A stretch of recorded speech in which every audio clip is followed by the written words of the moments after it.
Bright Future School of Studies.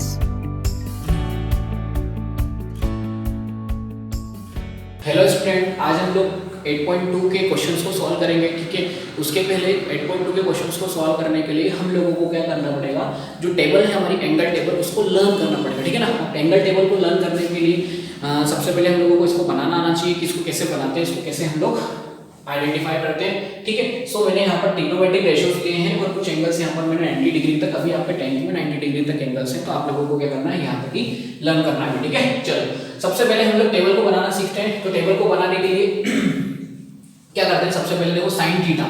Sine theta के ध्यान से देखना, सबसे पहले वाली लाइन अगर आपके पास आ जाती है, पहली वाली लाइन, ठीक है ना, 90 तक अगर साइन की वैल्यूज आपको आती है तो you can find out the every trigonometric ratio at any angles. Got it. चलो सबसे पहले आपको 0 लेना है, 0 1 2 एंड 3 एंड 4। Got it. ये आपने वैल्यूज फाइंड आउट कर ली।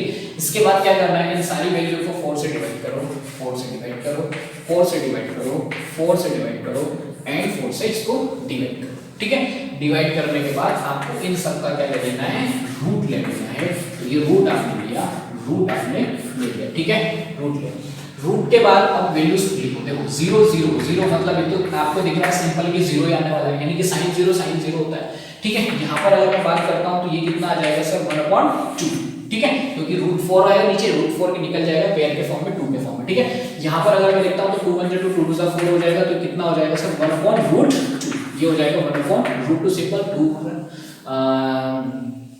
उसमें रहेगा। ठीक है, क्योंकि निकलेगा नहीं बाहर। नेक्स्ट अगर मैं बात करता हूं तो ये कितना हो जाएगा सर, √3/2। ये कितना हो जाएगा, √3/2 हो जाएगा। ठीक है, चलो नेक्स्ट पेयर में बात करते हैं तो 4 से 4 मेरा क्या हो जाएगा, क्रॉस हो जाएगा, 18 साइन की वैल्यू 1। ठीक है ना। तो अगर आपसे कोई पूछता है सर 90 की वैल्यू कितनी होती है, sin 90 की वैल्यू कितनी होती है, तो you will set sir 90 sin 90 होता है 1। ठीक है, sin 90 कितना होता है, 1 होता है।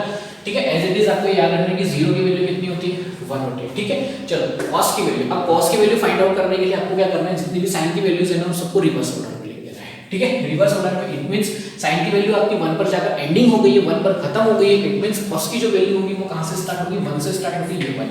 ठीक है, नेक्स्ट में अगर मैं बात करता हूं तो कितना हो जाएगा, √3/2। ठीक है, √3/2 के बाद में आ जाएगा 1/√2। ठीक है, 1/√2 के बाद में आ जाएगा 1/2। 1/2 के बाद में लास्ट वैल्यू हमारी बची 0।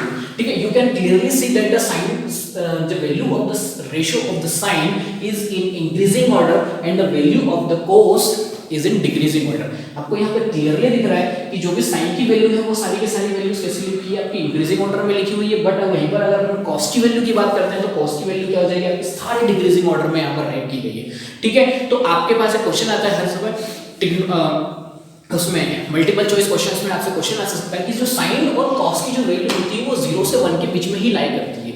ठीक है, आप लोग टेबल में क्लियरली देख सकते हैं कि 0 से स्टार्ट होगी, 1 पे जाकर के एंडिंग होगी। तो साइन की वैल्यू किसी भी एंगल पर या तो 1 के इक्वल हो सकती है और 1 से छोटी होगी। ठीक है, ये दो कंडीशंस हो सकती है। वहीं पर कॉस की वैल्यू भी यही होगी कि कॉस की वैल्यू आपकी क्या होती है, 0 से लेकर के 1 के बीच में ही लाई करती है।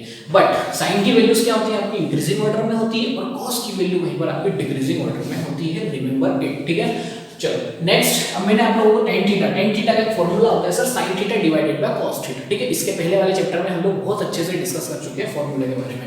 ठीक है, तो अगर sin theta upon cos theta होता है तो आपको क्या करना है, sin theta divided by cos theta, यानी कि ये वैल्यू डिवाइडेड बाय ये वैल्यू, यानी कि 0/1 आप करोगे तो कितना आ जाएगा सर, 0 आएगा, आता है। ठीक है, अब 1/2 यानी कि 1/2 को आपको डिवाइड करना है इससे, तो ये जाएगा 2 ऊपर, √3 आएगा आपका नीचे, तो 2 से 2 मेरा क्या हो जाएगा, क्रॉस हो जाएगा। इट मींस अगर मैं tan 30 की वैल्यू की बात करता हूं तो आप बोलोगे सर 1/√3 इसकी क्या होती है, वैल्यू होती है। ठीक है, 1/√2 से 1/√2 यहाँ पर क्रॉस होगा, इट मींस यहाँ पर हमारे पास क्या आ जाएगा, 1 आ जाएगा। ठीक है, यहाँ पर अगर मैं √3 डिवाइडेड बाय 2 मल्टीप्लाइड बाय कितना हो जाएगा, 2/2 से मेरा क्रॉस हो जाएगा, बचेगा कितना सर, √3 यहाँ पर। ठीक है, तो tan 60 की वैल्यू कितनी होती है, √3। 60 की वैल्यू कितनी होती है, √3। वहीं पर अगर मैं बात करता हूँ 90, tan 90 it means sin upon cos it means 1 divided by 0, 1 divided by 0। अब बात को ध्यान से थोड़ा सा यहाँ पे सुनना कि अगर किसी भी नंबर के डिनोमिनेटर में जीरो आ जाता है, डिनोमिनेटर में अगर जीरो आता है ना तो या तो उसकी वैल्यू हम इन्फिनिटी राइट करेंगे या फिर नॉट डिफाइंड, क्योंकि इस तरीके की हम कोई कैलकुलेशन कर नहीं सकते।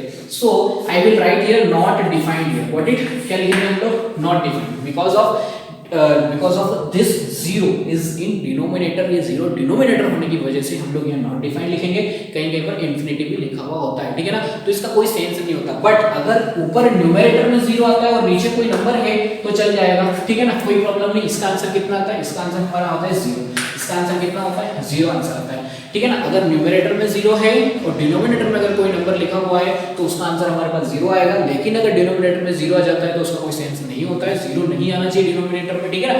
आपने रेशनल नंबर में पढ़ा था कि p upon q and q is not equal to zero, q हमारा जीरो नहीं होना चाहिए, इसलिए गॉट इट। चलो नेक्स्ट कोसेक थीटा की बात करते हैं। तो कोसेक थीटा हम लोगों ने एक और फॉर्मूला पढ़ रखा है सर, जो कोसेक थीटा होता है ना वो साइन का इनवर्स होता है। किसका इनवर्स होता है, साइन का इनवर्स होता है। हम लोगों ने पढ़ा है, क्या पढ़ा है सर, इसीलिए पहले वाले चैप्टर में cosec theta is equal to, I can write the sine 1 upon sine theta, ठीक है। कोसेक थीटा क्या होता है हमारे पास, 1 अपॉन साइन थीटा, लिख सकता हूं मैं कोसेक थीटा को, हां बिल्कुल easy. cos theta cosec theta is equal to कितना होता है सर, 1 अपॉन sin थीटा। तो यहां पर मैं 1 अपॉन sin थीटा यानी कि sin थीटा की जितनी वैल्यू है उनको मैं रिवर्स ऑर्डर में राइट कर दूंगा। तो 1 अपॉन 0, 1 अपॉन 0, देखो 0 आया नीचे, 0 आया, it means I can write the not defined here because of this 0। 1 upon 0 क्या होता है, कुछ नहीं होता है, ठीक है। इसको लिखेंगे तो ये कितना हो जाएगा सर, 2 1 अपॉन, इसको लिखेंगे तो ये कितना हो जाएगा √2, इसको लिखेंगे तो ये कितना हो जाएगा 1 2 अपॉन √3, इसको राइट करेंगे तो ये कितना हो जाएगा 1 का 1 ही होगा, ठीक है। तो ये मेरी कोसेक थीटा की सारी एंगल्स की वैल्यू मुझे फाइंड आउट हो गई because of cosec theta is the inverse of the sine, so I can write the cosec theta is equal to 1 upon sin theta here, got it. So I मैंने सारी values को sin theta की सारी value को 1 के divide में करके देखा तो मेरे पास सारी वैल्यूज फाइंड आउट हो गई। चलो sec थीटा के बारे में बात करते हैं। तो आपको पता है कि सर sec थीटा की जितनी वैल्यूज होती है वो सारी क्या हो जाएगी, हमारी cosec थीटा की इनवर्स हो जाएगी, क्योंकि cos theta sec theta is equal to 1 upon cos theta. It means I will क्या करूंगा, मैं सारी वैल्यूज को क्या करूंगा 1 के डिवाइड में लूंगा। तो cos थीटा का इनवर्स कर दो तो 1 का 1, ठीक है। इसको करेंगे तो कितना हो जाएगा 2 अपॉन √3, ठीक है। इसको करेंगे तो सर ये भी √2 हो जाएगा, ठीक है। इसको करेंगे तो ये मेरा कितना हो जाएगा 2, और इसको करेंगे 1 के डिवाइड में, it means I will get not defined here, ठीक है। क्योंकि 1 डिवाइडेड बाय 0 क्या होता है, 0 नॉट डिफाइंड ही होगा ना, समझ में आ रहा होगा आई होप, ठीक है ना। चलो इसके बाद cot की वैल्यू देखेंगे। तो cot किसका इनवर्स होता है सर, cot होता है हमारा tan का इनवर्स, यानी कि tan की वैल्यूज को आप इनवर्स कर दो, tan की वैल्यूज को क्या कर दो, उल्टा कर दो, तो tan की वैल्यू ये रही, तो 0 का उल्टा करेंगे तो 0 ही आएगा, कितना आएगा 0 का उल्टा करेंगे तो इसको मैं 1 अपॉन 0 लिखूंगा तो कितना आएगा 1 upon 0, it means not defined, ठीक है। इसको लिखूंगा तो ये कितना हो जाएगा √3 ओनली, इसको लिखूंगा 1 ही होगा, इसको लिखूंगा 1 अपॉन √3 हो जाएगा, और लास्ट में tan थीटा को करना है तो ये नॉट डिफाइंड नीचे जाएगा, इट मींस 0 तो नहीं है हमारा नीचे, तो ये वाली वैल्यू क्या हो जाएगी हमारी 0 हो जाएगी, ठीक है ना। ये हमारी पूरी कंप्लीट ट्रिग्नोमेट्री की जो एंगल्स की टेबल है वो पूरी कंप्लीट हो जाती है यहाँ पर, ठीक है ना। आई होप आप लोगों को पूरी टेबल समझ में आई होगी, नहीं आई हो तो आप लोग क्या कर सकते हो, वीडियो को पॉज करके देख सकते हो कि किस तरीके से हम लोग कैलकुलेशन कर सकते हैं, ठीक है। बस आपको 8.1 के कुछ फॉर्मूले याद होना चाहिए, उसी से रिलेटेड सारी चीजें हैं, ठीक है ना। And it is a very important table, क्योंकि इस टेबल से हमके 9.1 जो हाइट एंड डिस्टेंस वाले क्वेश्चन है वो भी इस टेबल से सॉल्व होने वाले हैं, और 8.2 पूरी इसी के ऊपर डिपेंड है, got it. So learn it, make try to make it. चलो मूव करते हैं कुछ क्वेश्चंस की तरफ, 8.2 के कुछ क्वेश्चंस।